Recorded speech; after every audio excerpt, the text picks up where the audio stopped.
주께 가까이 우리 찬양 드리시고 가기 시작합니다.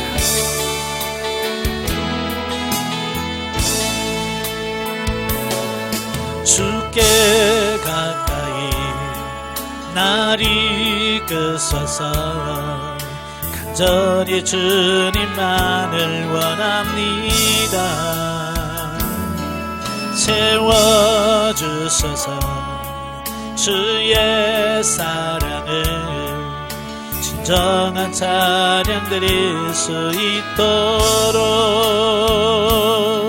주께 가까이 날 이끄소서. 간절히 주님만을 원합니다. 채워주소서. 주의 사랑을 진정한 찬양 드릴 수 있도록 목마른 나의 영혼 주를 부르니 나의 맘 만져 주소서. 주님만을 원합니다. 원합니다. 나의 맘 만져 주소서. 아멘. 기도하겠습니다. 은혜로우신 아버지 감사합니다. 오늘도 우리를 사랑하셔서 훈련의 랑손 인도하시고 우리 지금까지 배웠던 부분들 1단계를 종합해 볼 수 있도록 은혜 주셔서 감사합니다. 하나님께서 이 시간 기억나게 하시고 깨닫게 하셔서 그렇게 사라져지는 은혜가 있도록 성령님 도와주옵소서. 시종을 맡겨오며 예수님의 이름으로 감사하며 기도합나이다. 아멘. 예, 이 시간에는 훈련과정 교재 65페이지입니다. 우리 지금까지 내기둥 4단계에서 제1단계 내기둥의 1단계를 같이 살펴보았고요. 지금까지 1단계를 쭉 살펴본 부분을 우리 종합해서 한번 정리를 한번 하는 시간을 갖도록 하겠습니다. 65페이지에 보시면 성령의 구원사역이 나오는데요. 자, 우리가 영성을 형성해 가는 데서 크게 4기둥이 있다고 들으셨죠? 자, 첫째 기둥이 성령의 구원사역이에요. 이 성령의 구원사역은 뭐죠? 우리 영이 죽었던 영이 성령의 역사로 중생하게 되고 중생한 영이 한 성령님의 역사와 훈련을 통해서 성장 성숙해 가는 이 부분을 성령의 구원사역이라고 말합니다. 그 성령의 구원사역에서 제1단계를 자연상태 또는 영혼의 자기발견 단계라고 이렇게 말합니다. 그러니까 사람마다 영이 있어요, 없어요? 영 없으면 이 자리에 오면 안 되죠. 그죠? 영이 없다면 이 자리에 오면 안 돼요. 어디로 가야 돼요? 최소한 영안치는 가 있어야 돼. 그냥 땅속에 들어가 있든지. 그러니까 이 땅에 지금 움직인다는 말은 영이 있다는 얘기거든요. 그죠? 누구나 다 이 땅에 움직이는 사람은 다 영이 있어요. 단 하나님에 대해서 죽은 영이 있고 하나님에 대하여 산 영이 있어요. 죽은 영은 뭐냐? 거듭나지 않은 사람들, 하나님을 믿지 않은 사람들은 영은 있지만 하나님 앞에 죽었어요. 그래서 성경에서 뭐라 이거 죽었다라고 표현합니다. 그리고 거듭나고 중생했다. 이게 하나님을 향해서 살아난 자를 말합니다. 여러분 다 중생하셨죠? 이제 중생했다면 우리 안에 이제 영이 살았단 말이에요. 근데 그 살아있는 그 영을 우리가 인식하느냐 못하느냐. 대부분의 성도들이 이 영의 존재를 인식하지 못하고 살아갑니다. 이 영은 우리 안에 실제로 존재하고 있기 때문에 예수 믿는 사람도 영의 존재를 발견할 수도 있고 못할 수도 있고요. 또 심지어 예수를 안 믿어도 영을 발견할 수도 있고 못 발견할 수도 있습니다. 그래서 불교도 보면 그러잖아요. 견성 단계에 들어가게 되면 자기 영혼의 존재를 발견하게 돼요. 그래서 자기 영혼의 존재를 발견한 사람들은요, 이 세상을 초월하죠, 나름대로. 그래서 그들은 누더기 한 벌로 평생을 살기도 하고, 밥도 안 먹고 살기도 하고, 이러면서 살아가요. 영혼의 존재를 발견하고 보니까 눈에 보이는 얘는 아무것도 아니라는 걸 아는 거예요. 예, 눈에 보이는 건 다 허상이에요. 진짜는 참나 영혼의 존재, 그걸 위해서 살아갑니다. 그런데 대부분의 불교 신자들이 그렇습니까? 아니죠. 모르죠. 중이라고 해봐도 그 영혼의 존재 발견하지 못하고 인생을 끝내는 중들이 너무 대부분이죠 뭐. 그럼 예수 믿는 사람은 영혼의 존재를 발견하느냐? 발견하면 우리의 삶이 이렇게 안 살죠. 우리 영의 존재를 발견하면 우리가 이렇게 안 삽니다. 우리가 지금까지 살아온 이런 식으로 안 살아요. 정말 뭐가 주인인지를 정확하게 인식을 하고 영을 중심으로 살아가게 됩니다. 근데 영의 존재를 인식하지 못하니까 우리가 하나님을 신앙생활을 한다고 하면서도 영이 중심이 아니라 육신 중심, 세상 중심, 물질 중심, 눈에 보이는 것 중심으로 살아간다 그 말이에요. 왜? 영의 존재를 인식하지 못하니까. 예. 우리 육신이라는 거 하는 것은 우리가 인생을 살아가는 데서 잠시 머물다가는 장막과 같은 거예요. 그래서 고린도후서 5장에 보면 장막집이 무너지면 이란 말을 쓰잖아요. 그 뭐요? 육신을 먹고 죽는 것을 장막집이 무너졌다라고 표현하거든요. 예, 뭐가 중요한지를 정확하게 사도 바울은 인식을 한 거예요. 그래서 우리가 영성훈련하게 되면 첫 번째 해야 될 게 뭐냐? 내 안에 영이 있는데 내 안에는 영을 발견하는 거예요. 예, 영을 발견하는 것이 영적인 삶의 출발점이다 라고 말씀드릴 수 있어요. 그래서 영이 죽은 사람은 영성을 할 수가 없어요. 예, 영이 살아야 돼. 하나님에 대해서 살고 거듭나고 중생할 뿐만 아니라 이 중생한 영이 어떻게 해야 돼요? 성장해야 된다 그랬어요. 67페이지 보시면 돌이킴의 영성하면서 중간 밑에 보시면 자, 우리가 하나님을 믿으면서도 왜 우리가 이렇게 살지 못할까? 진리적으로 살지 못할까? 이유를 말씀했죠. 첫째는 하나님의 생명이 없기 때문이다. 이 생명이 없다는 말은 뭐예요? 거듭나지 않았다는 얘기예요. 교회는 다녀도 중생하지 않은 사람은 영적인 삶을 살 수가 없어요. 아무리 교회 10년 다녀서도 영이 죽은 사람이 있거든요. 거듭나지 않은 사람도 있습니다. 예, 심지어는 목회를 하면서도 영이 중생하지 않은 사람도 있어요. 예, 지식적으로 하는 사람들은 있거든요. 자, 그 다음에 두 번째는 뭐냐? 둘째, 영혼이 미성숙하기 때문이다. 자, 영이 거듭났지만 거듭난 영이 성장해서 성숙한 단계에 들어가야 되는데 그 성숙한 단계가 아니라 어린아이 상태, 사도 바울이 고린도전서 3장 1절에 말한 그 젖먹는 어린아이의 상태로 있으면 그 영적인 삶이 안 나온다는 거예요. 여러분 자녀들 다 키워봐서 아시잖아요. 이래만 응애하고 태어난 아이에게 아들한테 야, 너 남자답게 살아. 남자답게 삽니까? 이제 응애하고 태어난 애가 뭐 남자가 뭔지 여자도 모르는데 너 남자같이 살아. 너 여자니까 여자처럼 살아. 뭘 뭐 알 수가 있어야죠. 오늘 마찬가지예요. 이래 교회 처음 나왔어요. 예배 몇 번 드렸어요. 야, 하나님의 자녀답게 살아. 그걸 어떻게 알아요? 하나님의 자녀가 뭔지도 모르는데. 그렇잖아요? 그래서 교회에서 가장 신경 써야 될 게 뭐냐? 영혼이 중생하는 것 첫째, 그 다음에 중생한 영혼을 성장시켜 가는 거예요. 성장시켜 가는 거예요. 그러니까 애들이 어렸을 때는 다 어린아이 같잖아요. 그죠? 그 고린도전서 13장 11절에 보면 우리가 어렸을 때는 말하는 것이 어린아이 같고 행하는 것이 어린아이 같고 생각하는 모든 것이 어린아이 같다가 장성하여서는 이 모든 것을 버렸더라 그러잖아요. 어렸을 때는요, 어린아이의 그 삶을 떠날 수가 없어요. 버릴 수가 없어요. 왜? 그 단계니까. 그래서 아이들 보면 2살은 2살답게 살고, 그죠? 3살은 3살 수준에서 살고, 4살은 4살 수준으로 사는 거예요. 4살에게 야, 너 어른같이 살아. 안 돼요. 살 능력이 없어요. 그러나 그런 아이들도 점점 자라서 어른이 되면 누가 어른답게 살아라고 안 해도 자기가 스스로 성장해서 어른이 되면 어른다운 삶이 나오는 거예요. 그러니까 제가 대견스러운 게 뭐냐면 이런 거예요. 옛날 그 전도사로 있을 때 그 유초등부 애들 말 뒤질이 안 듣잖아요. 자, 그러면서 이제 그들 가르쳤던 그 아이들이 성장해서 결혼한다고 청첩장을 보내요. 그래서 가면 내 머릿속에는 뭐가 있냐면 옛날 그 예배 시간에 그 장난치고 하던 그 모습만 내 머리에 남는 거예요. 왜? 그 교회 나왔으니까 이제 오랜 세월 동안 교제를 안 하니까 이름은 알고 있지만 그래요. 그런데 결혼한다고 해서 가보면 야, 옛날 그 모습이 없어요. 옛날 그 개구장이제 모습이 없고 늠름한 신랑으로 서 있고, 예, 아름다운 신부로 딱 서 있어. 야, 너 진짜 많이 컸다. 많이 성장했네. 어린아이의 모습을 보다가 그 세월이 지나서 성장한 모습을 보니까, 야, 진짜 옛날 같으면 장가도 못 갈 텐데. 그러니까 성장하니까 어때요? 다 바뀌게 돼 있어요. 영도 마찬가지.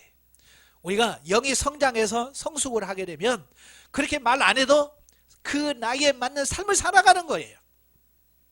근데 문제는 뭐냐?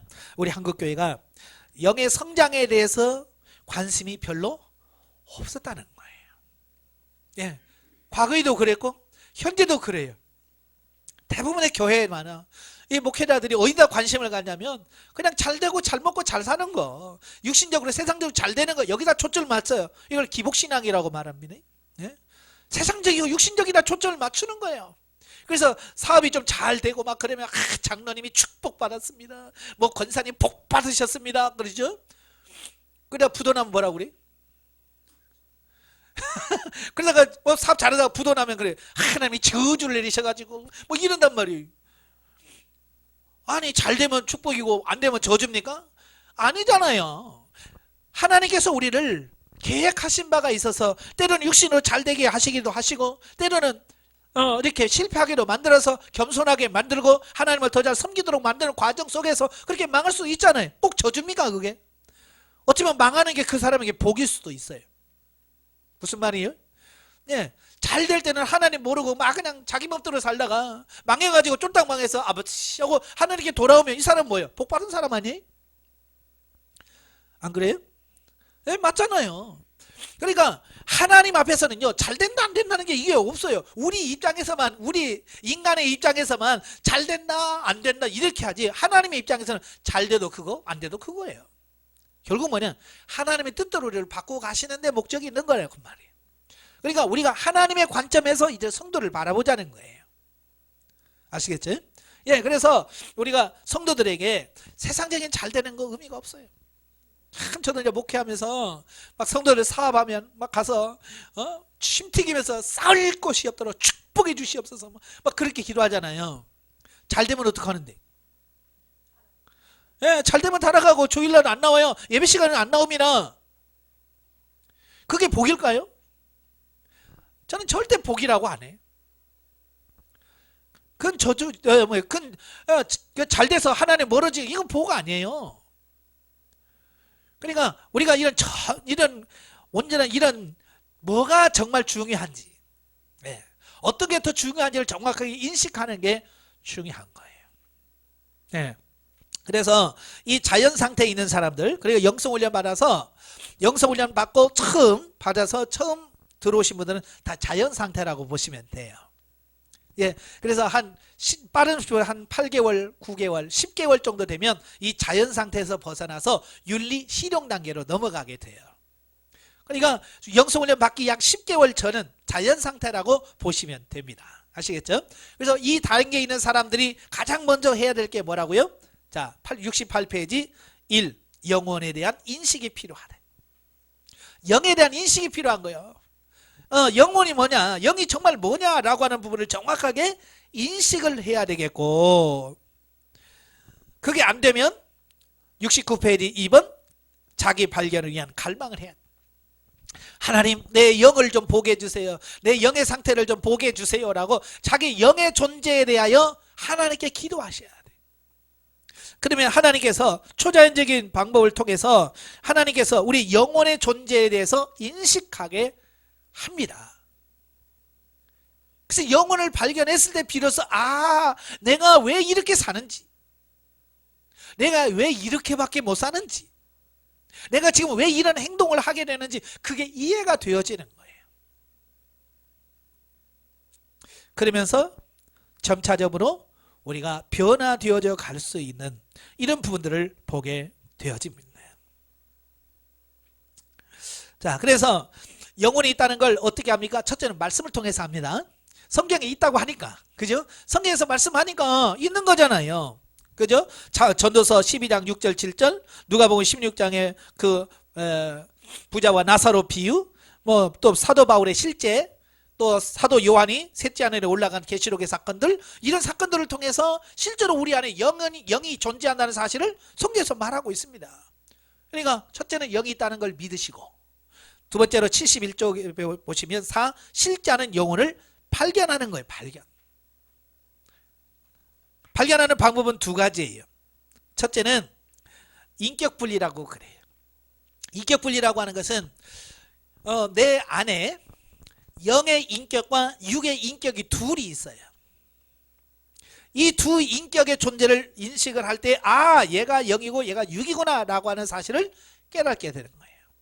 그러니까 로마서 7장에 보면 사도 바울이 이신칭의에 대한 말씀을 쭉 하시다가 7장에 보면 자기가 내적 갈등에 대한 말씀을 해요. 내가 원하는 바 선은 행치 아니하고 내가 원치 않는 바 악은 행하노도다. 그러면서 24절에 오라 나는 공고한 사람이로다. 누가 이 사망의 몸에서 나를 건져내랴. 자, 여러분들 이제 그런 갈등이 있잖아요. 나는 하나님의 뜻대로 살고 싶어. 하나님의 말씀대로 살고 싶어. 그런데 살다 보면 죄 짓고 있는 내 모습, 말씀대로 살고 있지 않는 내 모습, 어쨌든 막 성질내고 있는 내 모습, 나 누구를 막 미워하고 있는 내 모습을 본단 말이에요. 그러면 갈등이 생기는 거예요. 아니 왜 내가 내가 왜 이렇게 살지? 나는 하나님의 자녀답게 살고 싶은데 왜? 그러면서 사도 바울이 뭘 발견합니까? 내 안에는 두 인격이 있구나. 육신으로 살고 싶어하는 죄의 속성이 있고, 하나님의 말씀대로 진리로 살고 싶은 영이 속사람이 존재하고 있다는 사실을 발견하게 되는 거예요. 이제 여러분도 발견하셔야 돼요. 아시겠죠? 그래서 저도 설명드렸죠. 기도하고 자려고 하는데 내 안에서 막 기도하는 또 다른 내가 있고, 또 찬양하고 있는 또 다른 나를 발견하게 돼요. 자, 그러면서 그게 좀 더 성장하니까 이제 내 안에는 영과 육의 인격이 서로 내 안에서 서로 대화를 하는 거예요. 그러면서 그 대화가 계속해서 윤리 실용 단계까지 가게 되고, 자, 그러면서 사도 바울이 로마서 8장에 말한 육신의 생각이 무엇이며 영의 생각이 무엇인지를 분명하게 인식을 하게 돼. 그때부터 이제 뭐가 돼요? 이제 육신을 따르는 삶에서 영을 따르는 삶으로 바뀌는 거예요. 이 출발점이 뭐냐? 발견하는 거예요. 두 번째로 본체적 분리라고 그랬죠? 본체적 분리라고 하는 것은 뭐냐면 실질적으로 영과 육이 이렇게 따로 분리가 되어지는 거예요. 이걸 유체이탈이라고 하죠. 유체이탈이야. 내 몸에서 영이 따로 빠져나와서 육이 영을 보고 영이 육을 보면서 있네 너라고 하는 거, 이게 이제 본체적 분리거든요. 이런 분리를 통해서 확실하게 내가 내 안에 영이 있구나, 이것을 인식하는 게 중요합니다. 어쨌든 인격 분리를 하든 본체적 분리를 하든지 우리 안에 있는 영에 존재하고 있다는 사실을 우리가 기억하시면 좋겠습니다. 그래서 꼭 발견하셔야 됩니다. 발견하셔야 돼요. 그리고 이제 중요한 게 뭐냐? 발견되어진 영이 실제로 어떤 존재냐라고 하는 걸 인식하는 게 더 중요해요. 많은 사람은 영 있어, 그래, 내가 살아있는 뭐 영이 있지, 거기까지는 가는데 실질적으로 영이 어떤 부분이냐는 거죠. 그래서 74페이지에 보시면 그 영혼의 영혼 몸에 대한 그 개체와 연합체로서의 이런 부분을 설명을 하고 있고요. 자, 넘어서 가면 76페이지 보시면, 자, 영혼의 기능적인 면과 인격적인 면을 말합니다. 그러니까 많은 사람이 영이 있다, 영혼이 있다라고 할 때, 글쎄 영 있는 건 믿겠는데 영이 어떻게 생겼지? 뭐 달걀 귀신처럼 뭐 이렇게 달걀만한 게 이 안에 있나? 이렇게 막연하게 생각할 수 있다, 그 말이에요. 제가 전에 신문 기사 올해서 제가 말씀을 드렸잖아요. 사람이 영에 대한 의구심이 있는 거예요.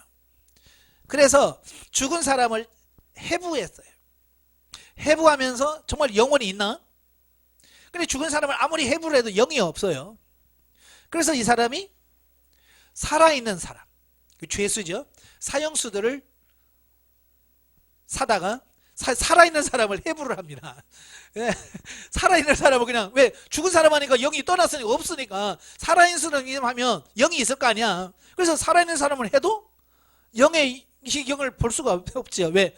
영은 눈으로 볼 수 있는 그런 존재가 아니잖아요. 예? 그래서 미국에서는 어떻게 했다고 그랬어요? 영의 존재를 죽을 사람을 저울에다 달아보잖아요. 저울에 달아보니까 영혼이 떠난 다음에 0.2g인가요? 그게 줄어들어요. 그러니까 야 영혼의 무게가 0.2g이나 뭐 이렇게까지 하게 되어지는데요. 우리는 왜냐하면 영에 대해서 막연하게 생각하기 때문에 그런 거예요. 영은 사도 바울이 말한 것처럼 육의 몸이 있은즉 영의 몸도 있느니라. 분명히 있어요. 몸만 있습니까? 영의 기능도 있단 말이에요. 자, 기능이 뭐냐? 크게 세 가지가 있다고 그랬죠. 영의 기능, 양심, 직관, 영교라는 이런 기능을 가지고 있습니다. 예, 철학에서도 영혼 얘기하죠. 근데 철학에서 말하는 영혼하고 우리 기독교에서 말하는 영혼하고 같은 걸까요? 다른 걸까요? 말은 같은데 전혀 달라요. 그래서 철학에서는 결국 영혼은 정신으로 이해합니다. 정신. 예. 그러나 우리는 영은 실제로 인식을 하거든요. 영은 실제로 인식을 합니다. 그래서 기능을 가지고 있는 첫째 양심의 기능이 있습니다. 이 양심의 기능이라는 것은 옳고 그름을 분별하는 기능을 말해요. 그러니까 어떤 말을 했을 때 이게 옳은 말인가 그른 말인가 그 양심의 기능을 통해서 딱 분별을 할 수 있는 거예요. 그러니까 여러분도 아차 할 때 있어요 없어요? 예, 그때 아차하게 만드는 그게 뭐냐? 영의 기능이에요. 내가 싫은 소리 탁 하는데 아이고 이거 아닌데 라고 그렇게 가르쳐 주는 게 뭐냐면 양심이 가르쳐 주는 거예요. 그게 영의 기능이란 말이에요. 근데 그 양심의 기능도 영이 얼마만큼 성장하느냐에 따라서 이 기능이 활발한 사람이 있고 영의 기능이 무딘 사람이 있고요. 아예 감각이 없는 사람이 있어요. 그러니까 우리가 영성 훈련하면 양심이 점점 양심이 개발이 되어져요. 점점 예민해지고 민감해집니다. 그래서 예전에는 죄로 여겨지지 않았던 것들도 이제 죄로 인식이 되어지고 이제 하나님을 의식하게 되고 왜 양심이 점점 예민해지니까. 그러나 요즘에는 사이코패스라고 하시는 분들이 있잖아요. 예? 이 사이코패스라고 하는 사람들은 뭐냐? 이 양심의 기능이 마비돼 버린 사람들이에요. 그래서 옛날에 지존파라는 사람들 있잖아요. 살아있는 사람을 죽이는 살인 공장까지 차려놓고 사람 죽이잖아요. 그러면서 그들이 붙잡혀서 내가 잘못했어요 라고 해요 안 해요? 안 하잖아요. 양심이 없어요 그런 게. 도리어 그 사람은 사람을 죽이면서 쾌감을 느끼는 거예요. 양심이 마비됐어요.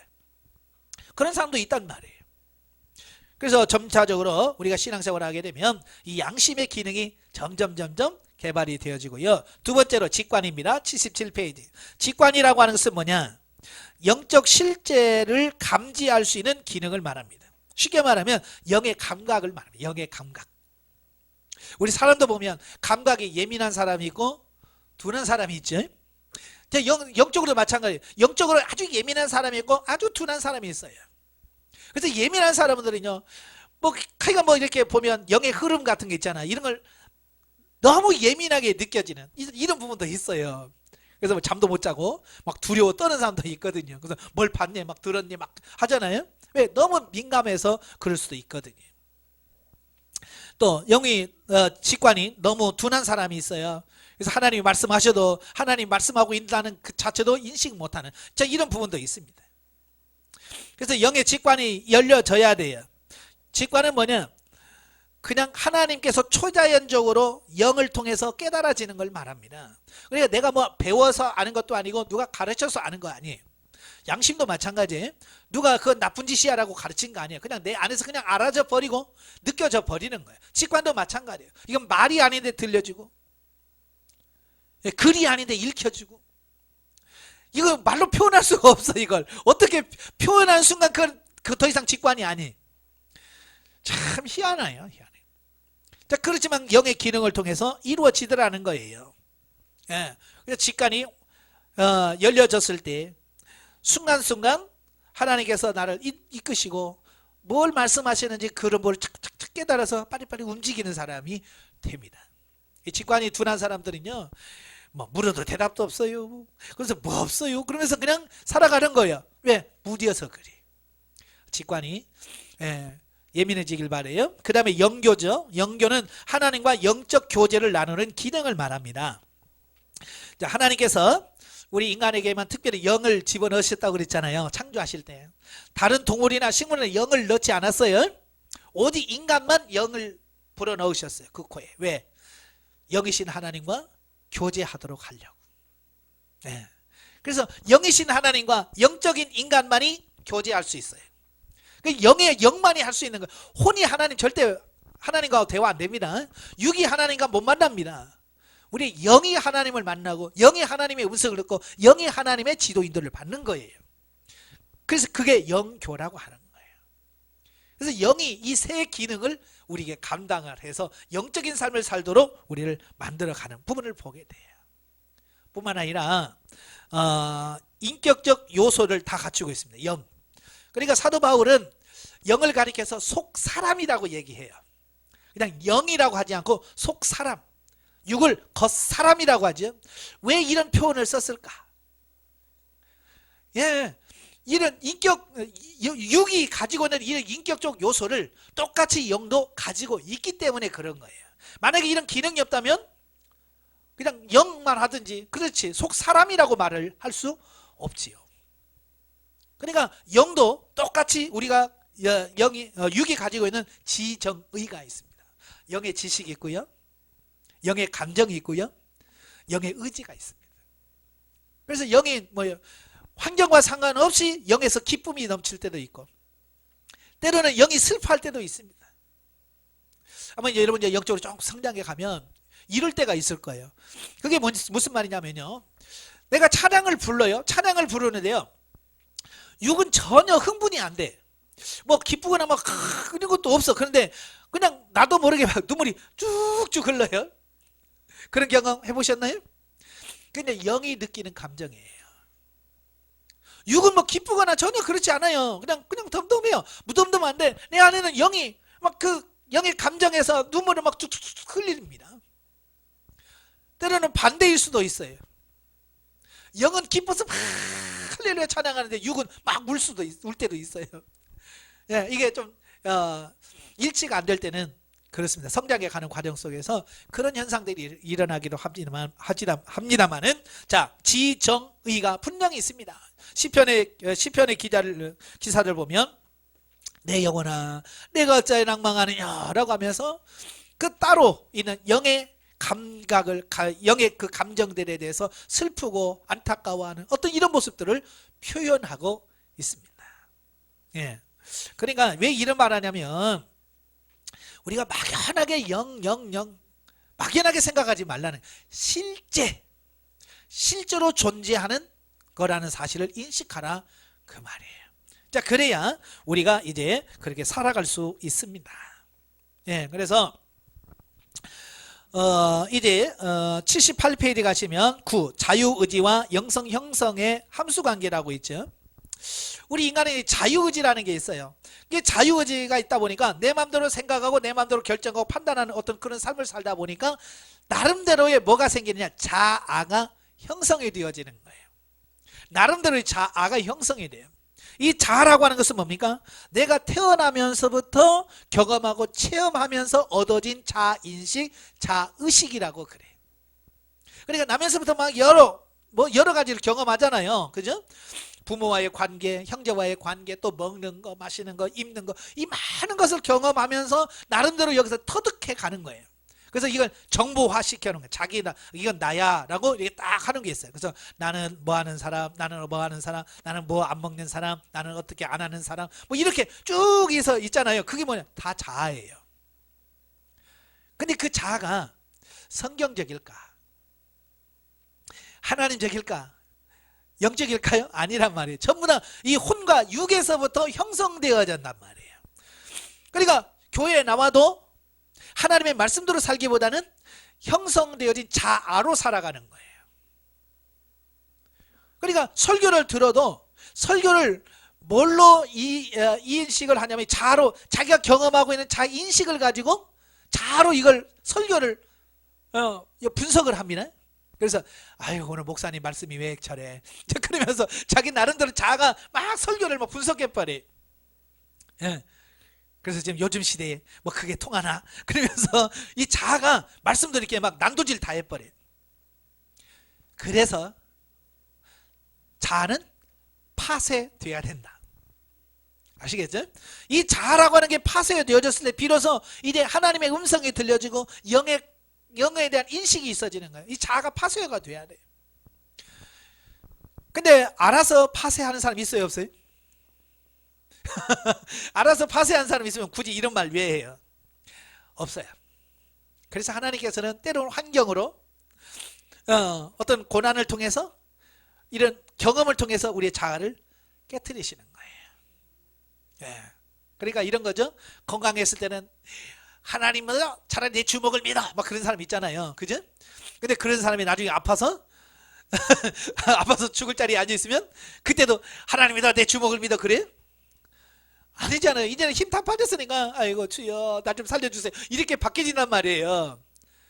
그러니까 그렇게 자아가 깨트려지는 거예요. 하나님의 환경을 통해서 깨트려 주시는 거예요.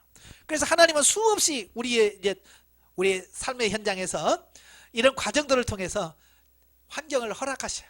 왜? 너 자아 깨트려라. 네 자아 가지고는 영적인 삶을 살 수 없어. 깨트려야 돼. 그걸 가르쳐주기 위해서 많은 환경을 통해서, 그러니까 얼마나 많은 경험을 했느냐에 따라서 이 사고와 가치관이 얼마나 많이 변화되느냐가 결정이 되어지는 거예요. 아시겠죠? 그래서 하나님 내 사고와 가치관을 바꿔주도록 하나님 나를 훈련시켜 주세요 라고 기도하셔야 돼요. 예. 자, 이렇게 해서 1단계 자연 상태에 대한 부분을 우리가 정리를 해봤고요. 자, 두 번째 단계는 성령의 은사사역입니다. 107페이지입니다. 107페이지를 보시면 성령의 은사사역이 나오게 되어지는데요. 성령의 은사사역은 네 기둥에서 두 번째 기둥이에요. 두 번째 기둥인데요. 자, 이 뭐냐면 우리 육체가 아담이 범죄한 이후에 우리 육체는 영이 죽은 상태에서 태어나잖아요. 그죠? 그래서 엄마에 태어났을 때 영이 죽은 상태로 태어나요. 그러니까 영이 죽었다는 말은 결국 하나님을 의식하지 못하고 살아가는 존재로 태어난다 그 말이에요. 그래서 우리 육체는 하나님의 뜻을 이룰 수 있는 구조로 되어 있지 않아요. 그래서 오직에 쓰면 사도 바울이 뭐라고 그래요? 육은 하나님과 원수가 된다. 육으로는 하나님의 뜻을, 육신은 절대로 하나님의 뜻을 이룰 수가 없다라고 로마서 8장에서 말씀하고 있거든요. 예, 육으로는 절대로 하나님의 뜻을 이룰 수 없습니다. 마찬가지예요. 저와 여러분이 예수를 믿어도요, 얘가 변화되질 않아요. 육이 바뀌어지질 않아요. 그냥 옛날 습관 그대로 그냥 살기를 원하지 뭐 바뀌려고를 하지 않습니다. 그래서 하나님께서 우리 육체에다가 은사와 능력을 부어주셔서 하나님의 말씀대로 살 수 없는 우리를 하나님 말씀대로 살 수 있는 육체로 바꿔주시겠다는 거예요. 그래서 살 수 있게 만들어 주시겠다는 거예요. 이제 보통 이제 은사다 그러면 많은 분들은 어떤 초자연적인 막 이런 것만 생각하기 쉬워요. 물론 초자연적인 건 맞습니다. 그러나 우리가 생각하는 어떤 그런 부분만이 아니라는 것을 꼭 기억하시면 좋겠어요. 예, 그래서 저도 이제 은사에 대한 그 가치관이 잘 정립이 돼야 됩니다. 은사가 뭐냐라고 하는 걸 정확하게 인식을 하셔야 돼요. 은사는 카리스마라고 그러잖아요. 예, 하나님께서 값없이 주시는 선물이에요. 값없이 주시는 선물이에요. 그러니까 뭘 했기 때문에 주는 건 절대 아닙니다. 봉사 많이 했다고 은사 주는 게 아니에요. 기도 많이 했다고 주는 거 아닙니다. 예, 그냥 주시는 거예요. 은혜로 주시는 거예요. 그건 하나님의 입장이고요. 우리 사람의 입장에서 보면 기도해야 은사가 나타납니다. 그러니까 사람의 입장에서는 기도하고 받았다 라고 인식을 할 수 있지만 원래 성경적인 카리스마는 값없이 주시는 은혜거든요. 아시겠죠? 그러니까 상담하다가 하나님께서 이런 은사를 주셨네요. 그러면 저 기도도 안 했는데요. 기도도 안 했는데요. 어떻게 줘요? 이렇게 생각하시는 분들이 그러니까 기도 안 해서 주니까 은사지. 기도하고 받았으면 은사가 아닌 거죠. 그런데 중요한 것은 뭐냐면 선물로 받은 은사가 나의 삶 속에서 실제 되어지고 그렇게 나타나기 위해서는 반드시 기도라고 하는 과정을 통해서만 나아갈 수 있습니다. 예, 은사의 통로가 기도예요. 아시겠죠? 그래서 은사를 아무리 많이 받아도 기도 안 하면 은사가 실제가 안 됩니다. 그래서 저는 장롱면허라고 그래요. 면허증을 땄어도 장롱에만 넣어놓고 운전을 안 하면 운전 못하죠. 그죠? 면허증만 따놓고 운전 안 하면 운전 못합니다. 저도 10년간 장롱면허 해봤잖아요. 예? 뭐 차가 있어야 운전을 하죠. 면허증은 따는 차가 없으니까 그냥 10년 동안 그냥 지갑에 신분증으로 신분증 주세요 그러면 면허증 줘주는 어떤 그런 용도로 썼죠. 그러다가 차를 사니까 야 진짜 차 운전을 못 하겠더라고요. 왜? 면허증 딴지 10년 됐죠. 뭐 10년 전에 면허증 딸 때도 뭐 학원에서 제대로 배운 것도 아니고 그냥 머리로 이해하잖아요. 아, 이러면 기아는 이러면 1단이고 이렇게 하면 2단이구나. 요것만 알고 갔으니까 학원 한 번도 안 다니고. 그러니까 어떨결에 따긴 땄어요. 제가 주예까지 딱 해서 면허증 딱 주면서 그 채점하는 그 자매가 있는데 그분이 그래요. 참 아저씨는 운이 좋네요. 23점이에요. 딱 거기서 1점만 해서 떨어지는 건데 딱 그게 걸렸어요. 그래서 면허증 그렇게 따놔가지고 나보고 운전하라 그러면 불안해. 내가 뭐 제대로 배워보기를 했어. 해보기를 했어. 못하는 거예요. 그래서 차를 샀잖아요. 2005년도에 2004년도에 차를 샀는데요. 가서 이제 차를 샀죠. 아는 사람한테 차를 샀는데 끌고 갈 자신이 없는 거 집에까지. 끌고 갈 자신이 없어서 우리 집에까지 좀 갖다 주면 안 돼요? 그러니까 친절하게 집에까지 갔어요. 차를 못 빼잖아요, 내가. 그러니까 그냥 시동 걸어서 나올 수 있게끔 차를 요렇게 대주세요. 틀고 나가면 나 못 빼니까 그냥 키 두고 반드시 가면 열 수 있는 여기다 대주세요, 여기다. 자, 그래서 딱 대줬어요. 그리고 갔어요. 이제 걱정이네. 차는 왔는데 이거 운전을 못하지. 아이고, 그래서 어떻게 차만 닦았지 막 밖에. 2시간에 걸쳐서 막 왁스 가다 반짝반짝하게 막 차 건너만 닦고요. 여러분 차 닦는다고 운전 실력이 늘은 거 아니잖아요. 걱정이 거예요. 도대체 이거 어떻게 끌고 가지. 그래서 고민하다가 어쨌든 끌고 나가야 될 거 아니에요. 그래서 우리 아들 보러 야 아빠가 차 태워주지 가자. 그래서 우리 아들을 이제 조수석에 태워놨어요. 저 태워놓고 뭐라고 했냐면 너 뒤로 돌아앉아. 뒤로 돌아앉아는 원래 앞을 보고 앉아야 되는데 뒤를 보고 앉으라고 그랬어. 왜냐면 뒤에가 안 보이잖아요. 처음 운전해보지 아실 거예요. 앞만 보이지 뒤에 못 보거든요. 사이드도 안 보여요. 네? 그러니까 어쨌든 시동 걸어서 발발발발 하면서 큰 길로 나왔어요. 그래서 또 뒤에 차 오나 봐봐.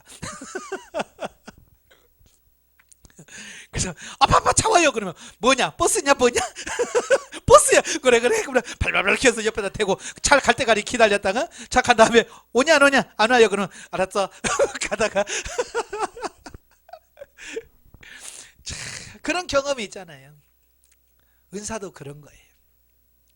처음에 은사 받았다고 막 받으면서 물론 하나님께서 강권적으로 역사하신 분들은요 그냥 은사 받자마자 그냥 확 가시는 분도 있어요. 예, 이런 깡패가 변화돼서 목사가 되는 분들을 보면 왜 그렇게 안 하면 그 사람이 그렇게 안 바뀌어지거든요. 그러니까 하나님께서 초단위로 확 엎어놓고 그냥 은사 19가지 은사 팍 줘가지고 경험하고 체험하고 그래서 막 하늘나라까지 왔다 갔다 막 하고 그래서 바꿔주는 분도 있어요. 그러나 보통은 그렇지 않고요. 여기 성장해서 감당할 수 있는 만큼의 하나씩 주시는 부분을 보게 돼요. 그러니까 주셨다 그러면 믿음으로 받아들이시고요. 아멘 하고 이제는 뭐냐 그걸 가지고 자동차 운전 가지고 운전 연습하듯이 이제 은사를 가지고 조금씩 하다 보면 이게 자연스럽게 활동하게 되어집니다. 그래서 우리 방언도 다 받아보셨잖아요. 처음부터 뭐 그게 유창한 방언 하셨어요? 다 뭐 랄랄라부터 시작했잖아요. 그죠? 예, 거기서 시작해요. 그래서 좀 더 가다 보면 이제 조금씩 나라 방언으로 바뀌어지고 좀 더 열심히 하다 보면 이제 능력 방언을 하게 되고 천국 방언을 하게 되고 뭐 있으면 그러면서 통역이 되어지고 그러면서 계속해서 개발이 되어지는 거잖아요. 그죠? 은사는 그런 거예요. 중요한 게 뭐냐? 108페이지 1번 육체의 영성을 입혀 주시려는 이유. 이게 제일 중요하다고 그랬어요. 왜 하나님께서는 우리에게 은사와 능력을 부어주시고 왜 육체나 영성을 덧입혀 주시려고 하느냐라고 하는 거예요. 아까도 잠깐 설명드렸지만요. 로마서 3장 10절부터 보면 의인은 없나니 하나도 없다 그랬죠. 그러니까 이 세상에 사는 사람들 다 죄인인 거예요. 의를 행하는 사람이 아무도 없대. 그래서 그대로 놔두면 전부 죄만 짓다가 그대로 지옥 갈 수밖에 없는 존재들이에요. 하나님께서 너무 불쌍한 거죠. 우리를 지옥 가려고 우리를 만든 게 아니잖아요. 그죠? 이 땅에서 하나님과 동행하다가 영원한 천국에서 낙원에서 영원히 같이 있기를 원해서 하나님 우리를 지으셨는데 우리가 다 지옥에 갈 수밖에 없단 말이에요. 그래서 하나님께서 안 되겠다. 그래서 여자의 후손을 통해서 예언을 하시고 예수 그리스도를 보내주셨고 또 성령을 부어주셔서 이제 구속사를 완성하셨어요. 자, 우리가 예수를 믿어도 워낙 어릴 때부터 육신적으로 성장하다 보니까 의를 행할 수 있는 부분이 없다 그랬죠. 예. 그래서 이 육체에다가 하나님께서 능력을 부어주셔서 하나님의 말씀대로 살 수 없는 우리를 경험하고 체험해서 하면서 사고와 가치관을 바꿔감을 통해서 하나님의 말씀대로 살 수 있는 존재로 바꿔 가시더라 그 말이에요. 예. 그 애기들 막 나보면 처음에는 뭐 젖 빠른 것밖에 못 하잖아요. 그죠? 그다가 조금씩 크면 이제 이유식을 시키면서 이제 조금 애가 크면 뭐 해요? 밥 떠내주면 먹어요, 안 먹어요? 안 먹죠? 달라고 그러잖아요. 수저를 달라고. 지가 떠먹겠다고 하는 거죠. 근데 이 수저가 제대로 돼요? 그러니까 입으로 들어가는 것보다 흘리는 게 더 많지요. 예? 그죠? 자, 그러면서 처음에 이제 왼손잡이, 오른손잡이가 이제 거기서부터 나오잖아요. 왼손잡이는 수저 잡고 왼손으로 잡잖아요. 자, 그럴 때 나는 오른손잡이로 이 아이를 키우고 싶어. 근데 얘는 왼손잡이야. 어떻게 해야 돼? 계속 가르쳐야죠. 왼손으로 숟가락 잡으면 내놔. 그래서 오른손을 쥐어주고 이걸로 먹어. 계속 훈련하다 보면 어느 순간에 보면 이제 자연스럽게 오른손이 가서 먹는 이런 부분을 보게 돼요. 저도 아기 때는 왼손잡이였어요. 저도. 근데 저희 성장을 가면서 우리 아버지한테 얻어맞고 우리 형님들한테 얻어맞고 그러면서 이제 왼손잡이 오른손을 바꿨거든요. 제 아들도 밥 먹으려고 무조건 왼손이 가요. 왜? 오른손. 그래서 오른손으로 바꿔놨는데 우리 형님처럼 무자비하게 나를 때리거나 그래서 무섭게 안 했어요. 그냥 바꿔만 주고 했더니 밥 먹을 때는 오른손을 하고요. 다른 거 할 때는 왼손을 써요. 그래서 양손잡이가 됐어요. 자, 그런 거예요.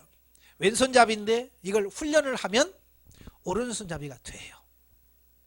우리 육체가 그런 거예요.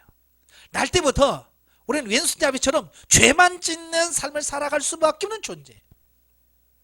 그런데 하나님께서 에이 바꿔. 그래서 자꾸 이렇게 바꿔주시고 훈련을 통해서 바꿔주시다 보면 어느 순간에 왼손잡이에서 오른손잡이로 바뀌어서 죄만 짓던 우리 육체가 이제는 하나님의 말씀에 순종하는 육체로 바뀌어진다는 말이에요. 그게 육체의 영성이에요. 성령의 은사사역인 거예요. 근데 그걸 깨달지 못하고 은사, 야 신기하다, 방언 하나 랄랄랄랄 하고 예언해주고 막 이런 데다만 초점을 맞추니까 내 사고와 가치관이 바뀌어서 하나님의 말씀 산다는 거 생각도 못하는 거예요. 그래서 은사자들은 뭐예요? 그걸 가지고 자기 삶이 변화되는데 씁니까 안 씁니까? 제가요 가장 힘들었던 게 뭐냐, 은사자 치고 제대로 사는 사람이 없어요.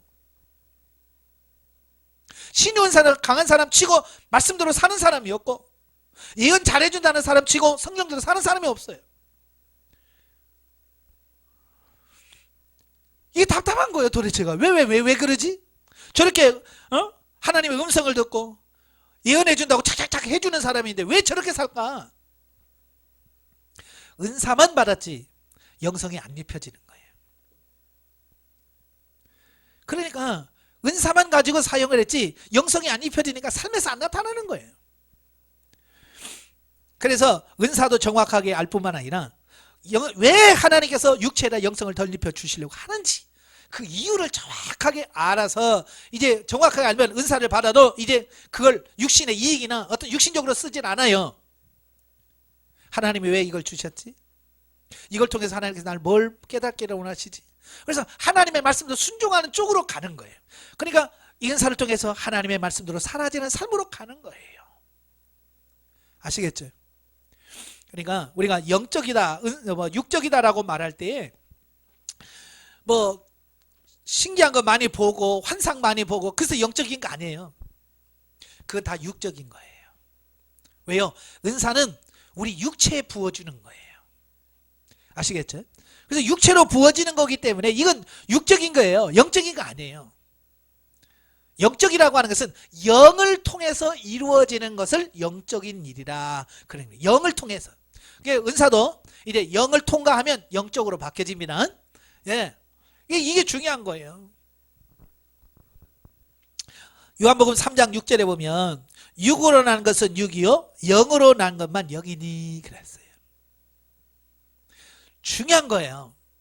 은사가 아무리 가고 죽은 사람을 살려내도 육으로 했다면 그건 육인 거예요. 이걸 아셔야 돼요. 그러나 영으로 시작해서 하면 아무리 작은 것도 그건 영이에요. 그러니까 중요한 건 뭐냐? 육으로 할 거냐? 영으로 할 거냐? 그 출발점이 뭐냐? 이걸 정확하게 우리가 구분하셔야 돼요. 그래서 육신적으로 해봐야 결국은 육은 사망인 거예요. 결국은 사망이에요. 그러니까 이런 부분들 정확하게 인식을 하고 가셔야 됩니다. 자, 110페이지 보시면 저 밑에 초보 수준에서 발전하여 은혜의 깊은 경지로 들어가야 된다. 그러니까 처음부터 은사 잘하는 사람 없다고 그랬죠. 자꾸 해보면서 이게 실력이 늘고요. 됩니다. 저도요, 그 면허증 갖고 운전 못할 때 제일 부러운 사람이 누군지 아세요? 그 창문 딱 열고요. 한 손 딱 걸치고요. 한 손 가지고 뱅뱅뱅 돌려서 막 하는 사람 보면 그렇게 부럽더라고요. 어떻게 저럴 수가 있지? 어떻게 저렇게 되나? 난 지금 해요. 그게 어려운 게 아니고 그냥 자연스러워요. 그게 왜 10여 년 넘게 하다 보니까 이게 자연스러워져 버린 거지. 그게 뭐 와 신기하구나 그런 거 아니에요. 은사도 마찬가지예요. 우리가 방언을 아주 유창하게 하시면 처음에 하신 분은 부럽죠. 어우 부럽다. 나는 아직도 랄랄란데 어떻게 저럴 수 있지? 네, 그 사람은 그만큼 열심히 기도하면서 방언을 활용했기 때문에 그렇게 유창한 방언을 하게 되어진 거고요. 나는 안에서 아직도 덜덜덜거리고 있는 거예요. 아시겠죠? 예, 그래서 나도 그만큼 하면 되는 거예요. 아시겠죠? 열심히 하시면 돼요. 자, 넘겨서 112페이지 오시면 성령의 9가지 은사가 쭉 주어지죠. 방언, 통역, 그 다음에 예언의 은사, 그 다음에 병 고치는 은사, 그 다음에 5번째 능력 행함 은사, 6번째 영분별 은사, 7번째 믿음의 은사, 8번째 지식의 말씀의 은사, 9번째 지혜의 말씀의 은사. 전에 제가 다 설명을 했기 때문에 이 시간에 생략을 하고요. 예, 이렇게 하나님께서 우리에게 이런 은사를 주셔서 우리를 변화시키시고 새롭게 만드시려고 하시는 계획을 갖고 계시다는 거 꼭 기억하시길 바랍니다. 그래서 제발 여러분이 은사 가지고 장난치지 마시고요. 은사 가지고 은사 자랑하지 마세요. 예, 아시겠죠? 내가 너보다 잘해. 그거 아무 소용 없어요. 내가 그 사람을 잘하면 뭐 할 거예요? 결국 그걸 가지고 내가 얼마만큼 하나님의 말씀대로 살 수 있는 자로 변화되느냐, 이게 중요한 거예요. 이게. 예. 제가 영성훈련하면서 은사가 잘 되는 사람 치고 영성이 잘 된 사람 없더라고요. 왜냐하면 그분들은 착각 속에 살아요. 자기는 잘 살고 있다라고 생각을 해요. 착각을 해요. 왜? 기도하면 하나님 어떻게 할까요? 그러면 착 본단 말이에요. 그죠? 예, 그러니까 자기는 그게 마치 하나님의 음성을 제대로 알아서 사는 것처럼 산단 말이에요. 그걸 분별해서 해야 되는데 분별도 못하고. 그러니까 우리 사람들도 보면 그렇잖아요. 영재라는 말 있죠. 영재. 어린아이지만 어떤 한 부분에 특별하게 재주가 있는 사람들 있잖아요. 막 4살, 5살 이제 막 바이올린을 막 기가 막히게 치는 사람이 있고, 어떤 애들은 뭐, 예? 기저귀 차고 피아노를 막 치는 애들도 있고, 그렇잖아요.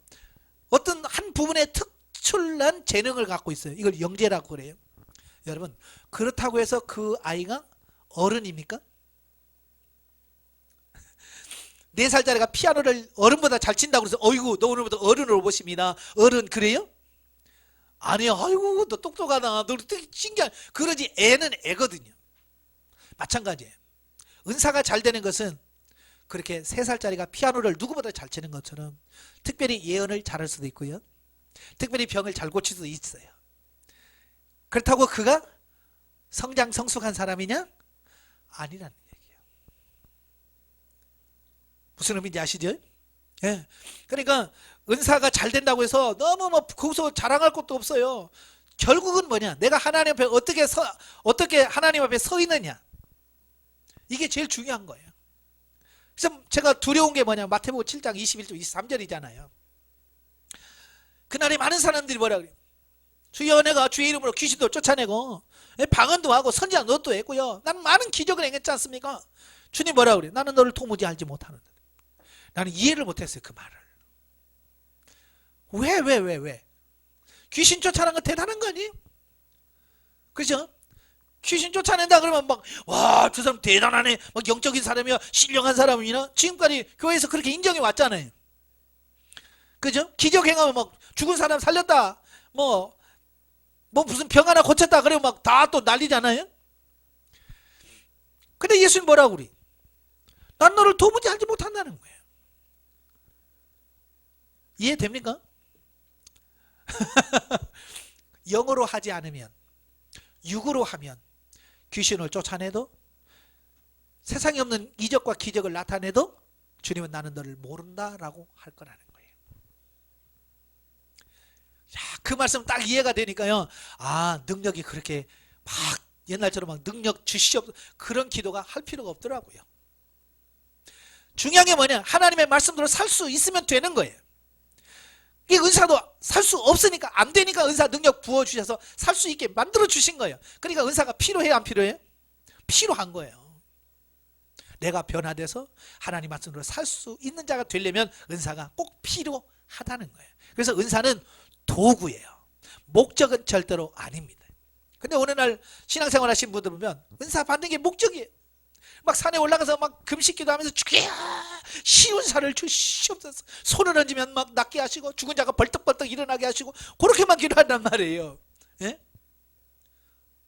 왜 하나님께서 그런 은사를 주셨는지를 모르는 채 그저 욕심에 끌려서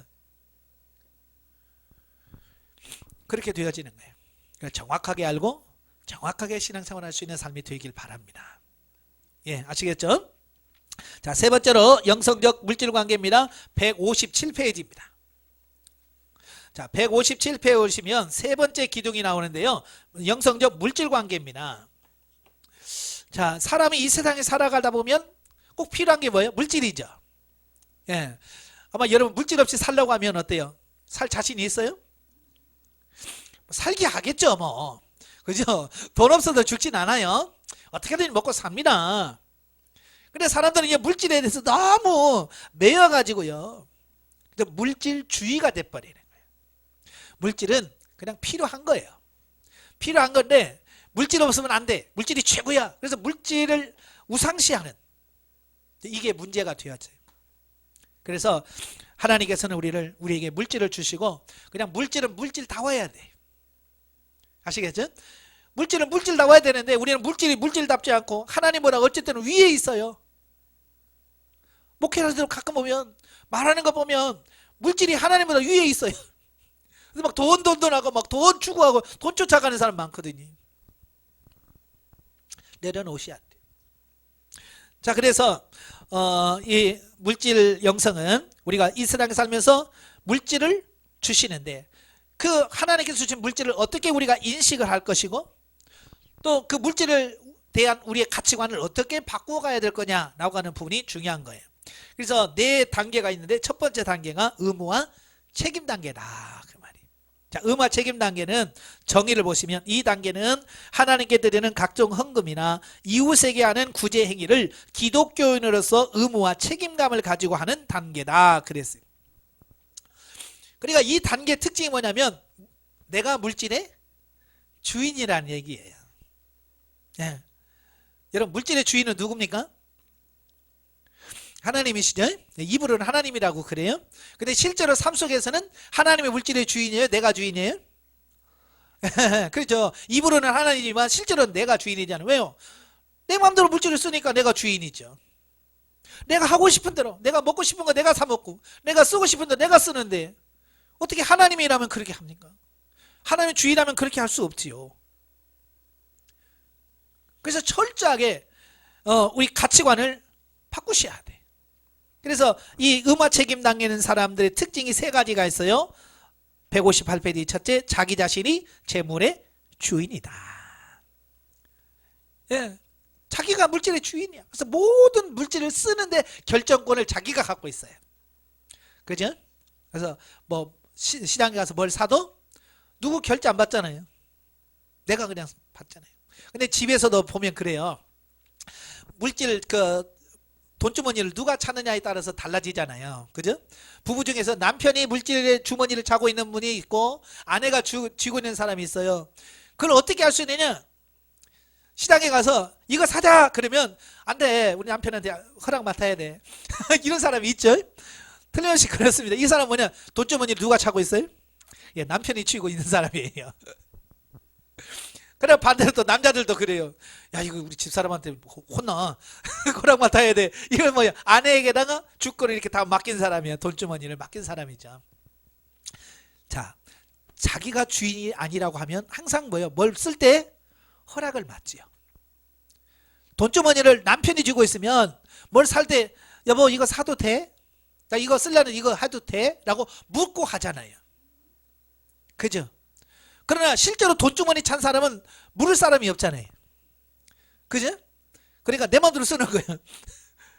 왜? 자기가 주인이라고 생각하니까. 자, 여러분 물질의 주인은 하나님이시거든요. 그러면 우리가 물질을 쓸 때 주인 대신 하나님 앞에 하나님 이거 써도 돼요? 하나님 이거 사도 돼요? 하나님 이거 먹어도 돼요? 라고 주인 대신 그분에게 허락을 받고 물질을 쓰는 것이 당연한 거죠. 그죠?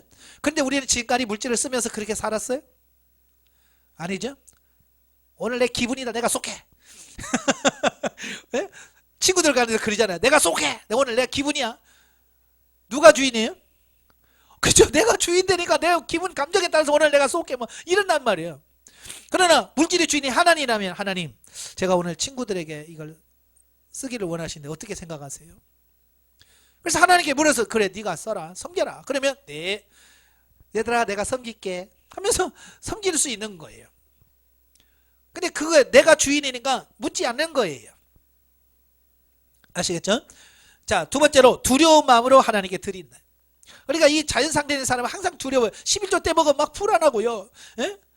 뭐 주정금 좀 못 내고 막 불안하고요. 예? 헌금 내지 못한 부분에서 두려워하는. 또 3번은 하나님께 인정받는. 못 낼 때는 두렵지만 내면 또 뭐예요? 또 인정받기를 원해요. 내가 이렇게 많이 했는데. 그래서 목회자한테 칭찬받기를 원하죠. 목사님이 아우 집사님 왜 이렇게 헌금 많이 했어? 응? 아유 진짜 최고야. 뭐 이런 말 듣고 싶어가지고요. 그렇게 하는 게 이 자연 상태에 있는 사람들의 특징이라 그 말이에요. 그래서 이 단계에 있는 사람들이 해야 될 게 뭐라고 그랬어요? 제일 중요한 게 159페이지 1번 물질에 관한 가치관을 근본적으로 바꿔야 한다. 이 말이 무슨 말이냐면 물질의 주인은 내가 아니고 하나님이라고 하는 가치관으로 바꾸는 게 제일 중요하다. 근데 이 교육받았다고 바꿔지느냐? 안 바뀌어져요. 이게 들으면 그래 하나님 주인이야. 근데 막상 어찌 물질을 쓸 때 되면 내가 알아서 내가 판단하고 내가 결정해서 삽니다. 왜냐하면 이게 안 바뀌어서 그래요. 가치관이 완전히 안 바뀌어서 그렇거든요. 그래서 하나님께서 여러 가지 훈련을 통해서 훈련을 통해서 우리의 사고와 가치관을 바꾸게 하시는 거예요. 제가 간증드렸잖아요. 계속해서 하나님께서 물질을 쓰게 하죠. 거린들 보내주고 네가 섬겨라. 나도 지금 먹고 살기 바빠 죽겠네. 나도 지금 먹고 살기 빠듯한데. 그죠? 나도 지금 돈이 없는데. 하나님께서 주라는 거예요. 이게 막 덜덜덜 떨리죠. 처음에는 이게 나 가진 거 전부인데 이거 주면 나는 아무도 없어요. 근데 주라는 거예요.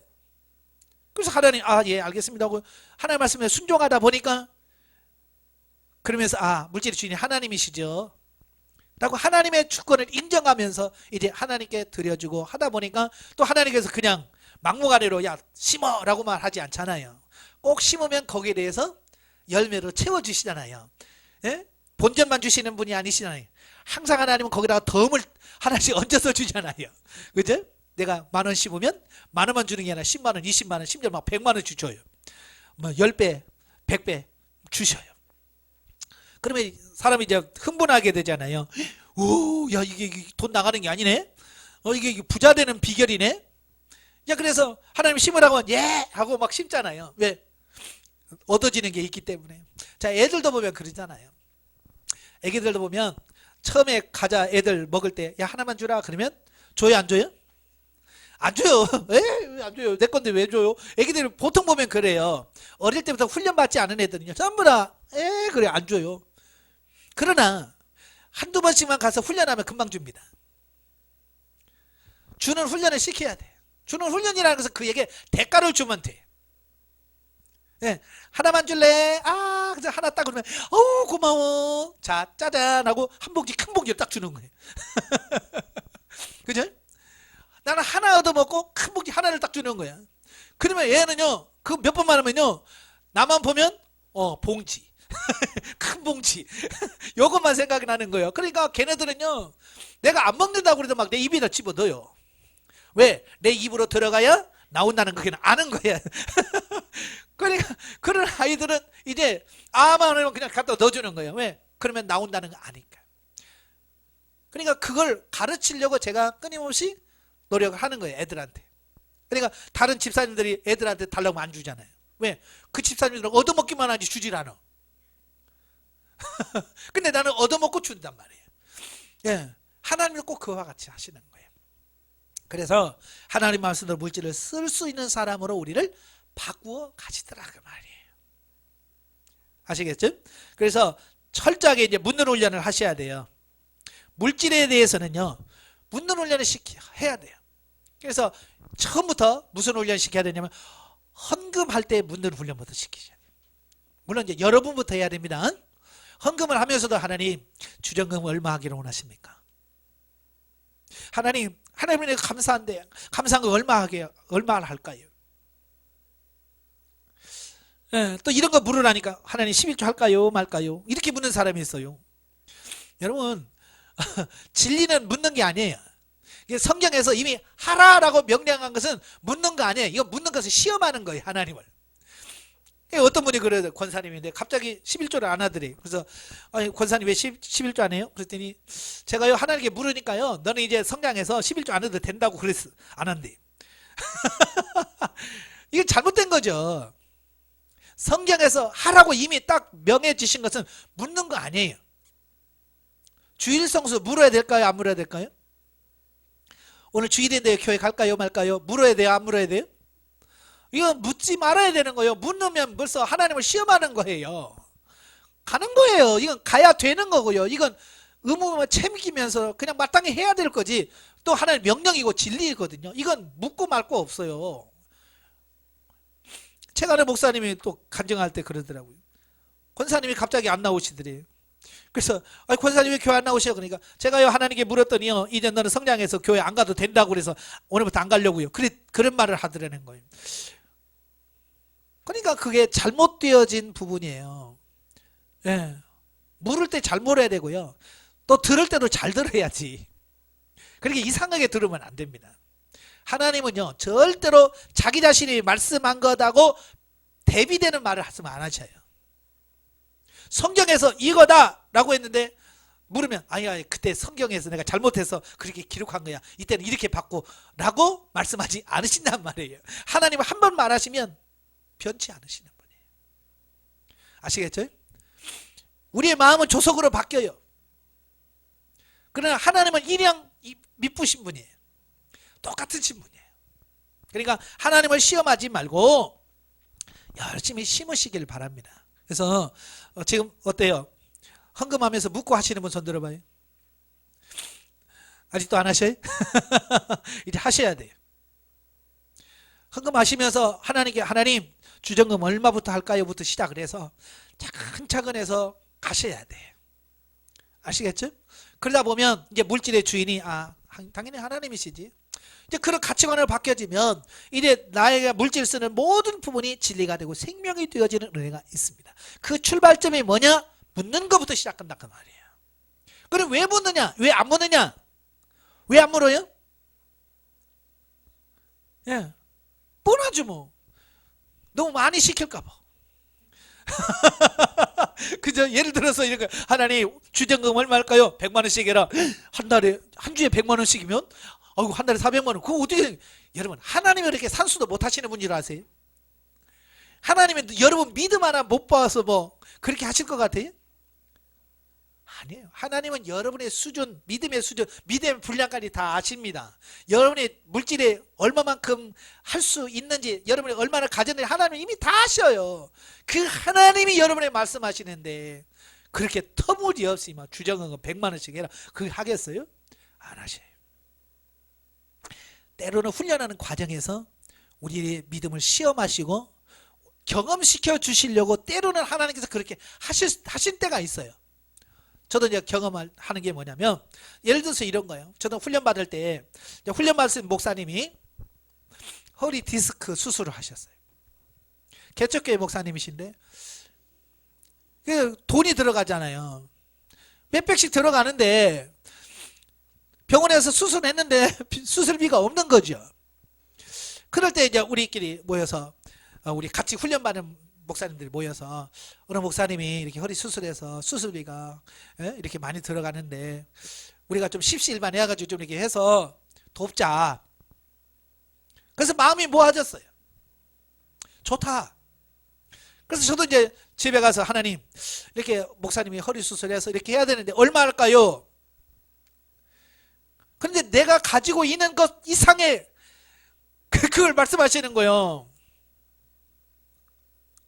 그때 70만 원인가 80만 원인가 그렇게 하시는 거예요. 나는 그런 돈도 없고 내가 할 수 있는 형편이 아닌데 하나님 그렇게 말씀하시는 거예요. 그래서 옛날 같으면 따지죠. 하나님 내가 가진 거 요거밖에 없고 그런데 네 알겠습니다 하고 어떻게 막 해서 80만 원을 해가지고 드렸어요. 근데 그 뒤로 하나님께서 더 많은 것을 주시면서 내 믿음을 테스트해 보신 거예요. 정말 네가 순종하는 사람 단계가 왔나? 정말 내 말에 순종하라 라고 하는 것을 보시기 위해서 하나님께서 그렇게 하신 거죠. 예. 그래서 이렇게 하나님께서 가끔은 그래요. 예. 뭐 늘상 그러는 게 아니고 가끔씩 한 번씩 이렇게 마치 아브라함에게 네 아들 독자 이삭을 내게 바쳐라라고 하는 것처럼 때로는 그렇게 내 주머니를 다 털게 하시고 내 가진 모든 것을 다 털어서 헌금하게 하시고 그러면서 채워주시고 이런 걸 몇 번씩 경험하다 보니까 이게 그냥 없어지는 게 아니구나. 하나님께서 이게 채워주시는 수단이구나. 이걸 또 알게 되어지고 그러니까 이제 감사하는 마음으로 예전에는 불안하죠. 이거 나가면 이거 주면 나는 없는데 라는 불안감이 사라지고 이제는 하나님께서 뭐 다른 대안을 갖고 계시겠지. 그러니까 예 하고 그냥 심을 수 있는 그 단계로 가게 되더라. 근데 그게 한두 번이 아니라 몇 개월을 통해서 계속해서 반복된 훈련을 통해서 그게 되어지더라고 말이에요. 아시겠죠? 그러니까 여러분 주정 헌금부터 이번 주부터 물으십시오. 예, 물으십시오. 예, 헌금부터 물으십시오. 그리고 뭐 자녀들 용돈 줄 때도 오늘 기분이다 뭐 그러지 마세요. 절대. 하나님 어떻게 하기를 원하십니까? 가족의 행사에 있어요. 가족의 행사에 있어서 뭐 누구 결혼식 있다. 그러면 우리가 축의금 내고 그러잖아요. 그럴 때 여러분 제일 먼저 확인하는 게 뭐예요? 우리 아들 때 얼마 냈지? 이러잖아요 보통. 예? 그 집이 얼마 했지? 3만 원 했는데 에게 나도 3만 원. 이게 보통 사람들이 가지고 있는 가치관이란 말이에요. 근데 여러분도 똑같이 하면 안 돼요. 그가 나에게 얼마를 해줬든지 중요한 게 아니에요. 하나님, 그 집에 아들 결혼식 한다는데 얼마 하기를 원하십니까? 그래서 그분이 10,000원 했던 30,000원 했던 50,000원 했다가 중요한 게 아니라 하나님 지금 나에게 그 집에 하기를 원하시는 분량이 얼마입니까? 그래서 때로는 그 집은 50,000원에 나는 200,000원 할 수도 있고 300,000원 할 수도 있고 또는 100,000원 할 수도 있는 거고. 왜? 하나님께서 그걸 통해서 하시려고 하실 때 그렇게 하시는 거예요. 아시겠죠? 예. 자, 마지막입니다. 마지막 영성적 대인관계입니다. 187페이지. 187페이지 보시면 영성적 대인관계가 나옵니다. 대인관계에서 첫 번째 1단계가 본능 단계라고 그랬죠. 이 본능 단계라고 하는 것은 말 그대로 그냥 본능적인 삶을 살아가는 거예요. 나면서 태어나서 그냥 살아가던 그 방식대로 그대로 살아가는 거예요. 하나님 의식하지 않아요. 이웃 별 볼 일 없어요. 그냥 내가 중심이 되는 거예요. 내가 우주의 중심이에요. 예. 그래서 태양도 나를 위해서 뜨고, 예? 모든 게 나를 위해서 존재하는 것처럼, 예? 이렇게 생각하기 쉬운 단계가 본능 단계라고 볼 수 있습니다. 이게 자기 중심적이다 보니까 어떻게 했어요? 예, 다른 사람들에게 뭔가를 자꾸 시켜야 되고 요구하게 되고 자 그러는 거예요. 그래서 결혼해서 부부간에도 마찬가지예요. 하나님은 서로 돕는 배필로 주셨는데, 그죠? 돕는 배필로 주셨는데 우리는 도움을 받는 배필로 인식을 해요. 그렇죠? 그래서 아내들은 맨날 여보 하면서 이것 좀 해줘, 여보 이것 좀 해줘, 여보 이것 좀 해줘. 또 반대로 또 남편은 아내에게 여보 이것 좀 도와줘. 맨날 달라고만 하는 거야. 나한테만. 사실 돕는 배필이잖아요. 그죠? 그래서 아내는 남편에게 뭐 도와줄 거 없어요? 라고 물어야 정상이에요.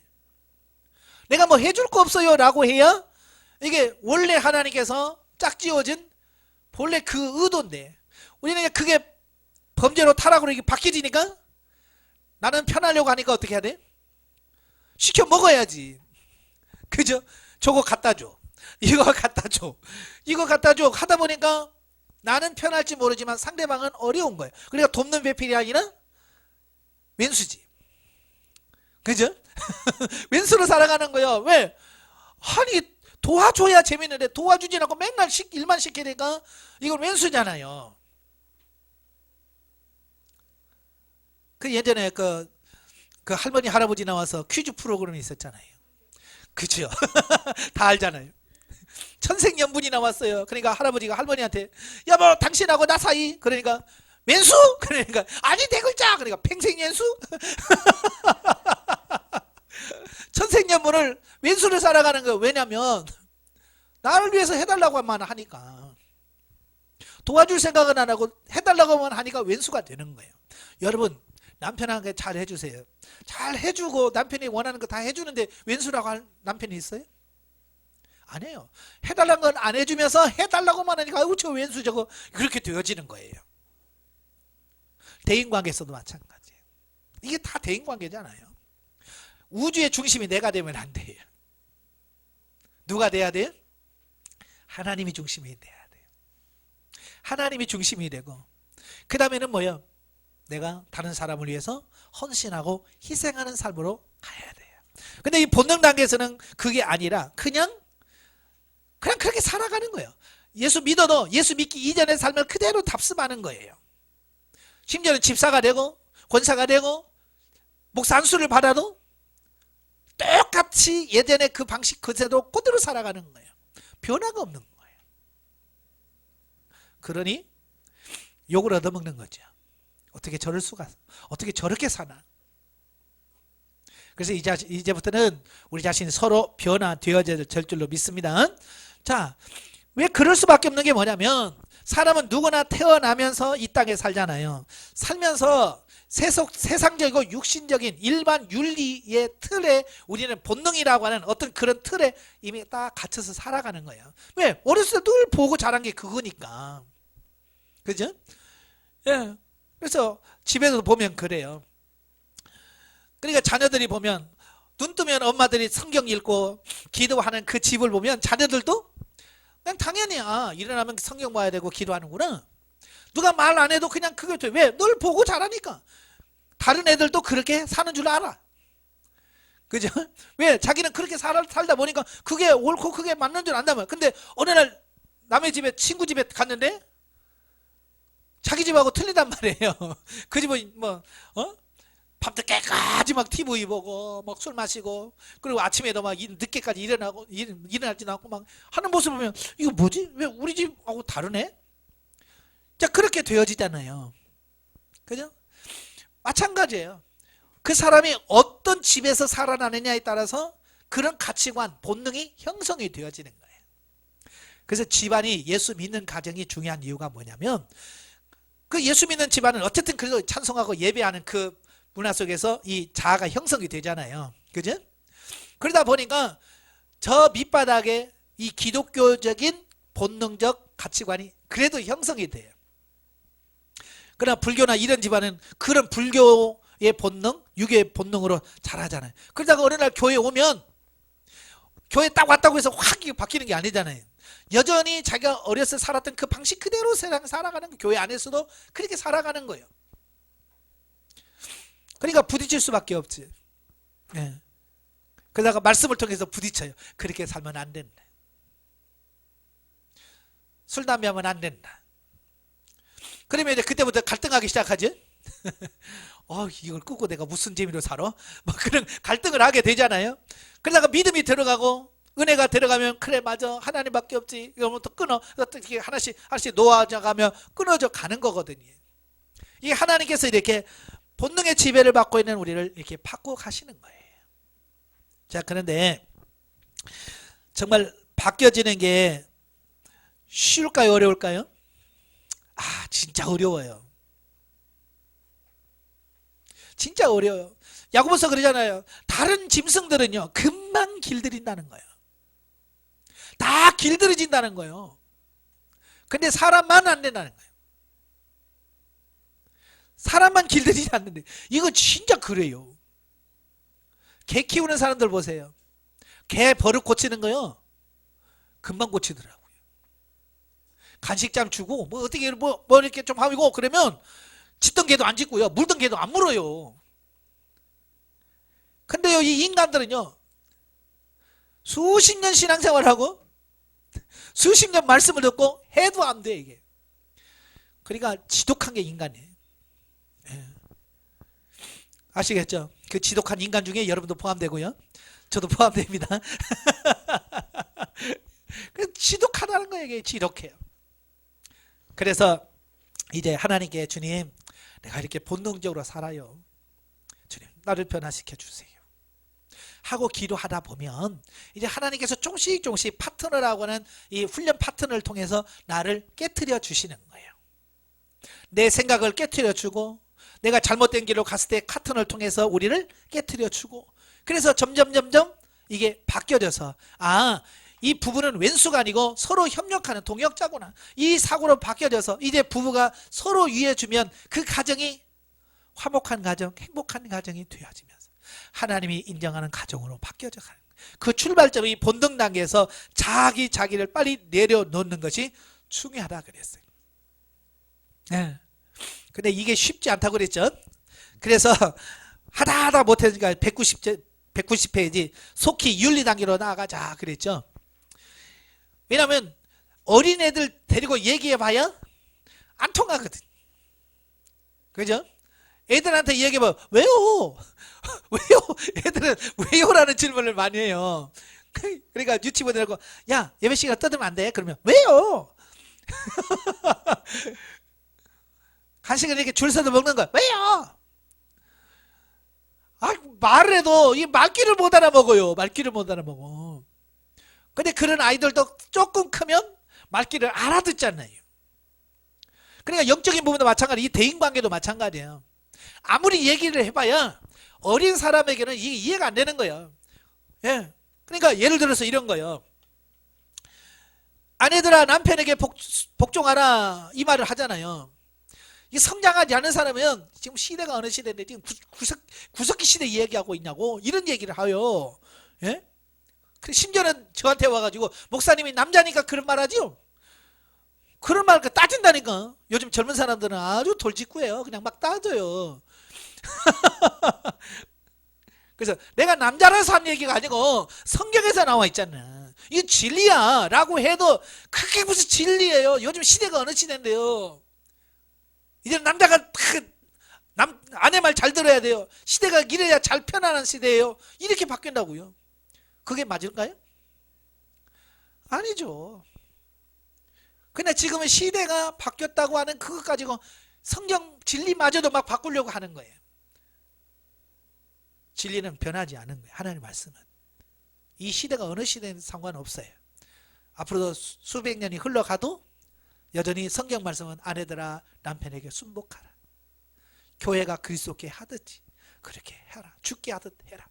남편들아 아내 사랑하기를. 그리스도께서 교회를 위하여 목숨을 내놓고 사랑했듯이 그렇게 해라. 그렇게 서로 사랑하고 이해하고 하는데 왼수 될까요? 여러분이 정말로 남편의 말에 100% 순종하는데 그걸 미워하는 남편은 정상이 아니죠. 그렇게 못 사니까 지금 어때요? 그렇게 만들어 가려고 하다 보니까 상대편이 상대 역을 해주는 거잖아요. 예? 파트너 역할을 해주잖아요. 그래서 속을 뒤집어 놓고, 예? 그래서 이 안에 있는 것을 처리하도록 만드는 역할을 하는 그분. 감사해야 되겠죠?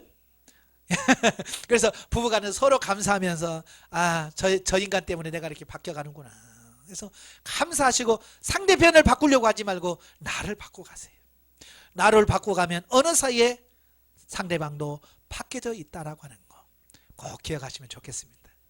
그래서 이게 천리길도 한 걸음부터라고 그랬어요. 이 한 걸음 한 걸음부터 하나하나 가치관을 바꿔가면서 순종해 갔을 때 여러분의 삶의 영성이 던져펴지고 그렇게 사라져지는 단계까지 갈 줄로 믿습니다. 기도하겠습니다. 은혜로우신 아버지 감사합니다. 저희들 부르시고 훈련하셔서 하나님의 말씀대로 사는 진리 생명적으로 사는 자로 만들어 가시기 위해서 오늘도 훈련해 가심을 믿습니다. 오늘 1단계의 말씀을 들었습니다. 우리의 삶 속에서 그런 부분들이 너무 많습니다. 하나하나 처리시키시고 훈련받게 하여 주셔서 이리 하나님의 말씀대로 사라지는 자로 바뀌어지는 은혜가 있도록 도와주시옵소서. 예수님의 이름으로 감사하며 기도합나이다. 아멘. 하나님께 감사드립니다.